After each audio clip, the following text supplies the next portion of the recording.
the type of thing I think about Dr. King, who was truly an apostle like Paul, who was willing to take journeys down perilous roads.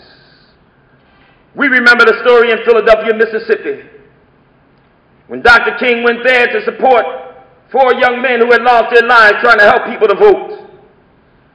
We remember the situation in Selma, Alabama, when they tried to cross the Pettus Bridge on what was called Bloody Sunday. Yes, we remember Dr. King in Memphis, Tennessee, when on August the 4th, 1968, he gave his life to some who thought weren't worthy, sanitation workers.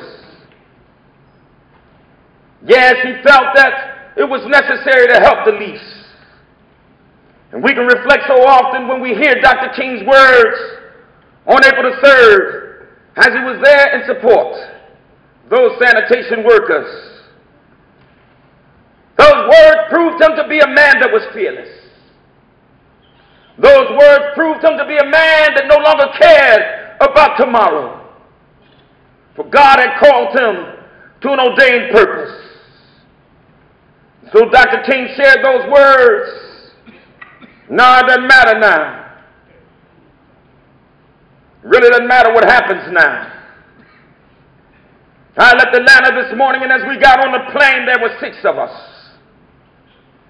And the pilot said over the public address system, "We're sorry for the delay, but we have Dr. Martin Luther King on the plane.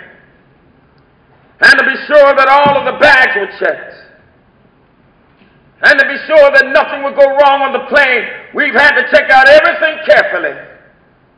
We've had the plane protected and guarded all night." Then I got into Memphis. And some began to say the threats, or talk about the threats that were out. What would happen to me from some of our sick white brothers? Well, I don't know what will happen now. We've got some difficult days ahead.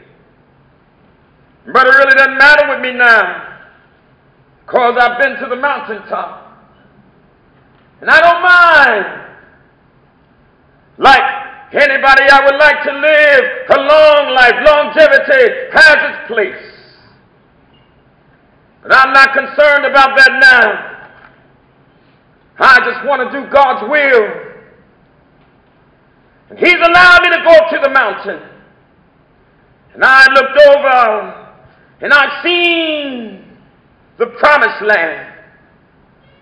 I may not get there with you, but I want you to know tonight that we as a people will get to the promised land. In order for us to be able to make our communities better, my brothers and sisters, we've got to step from beyond our comfort zones. We've got to stop acting like the problems of others are not our problems. We've got to do all we can in order to make a difference.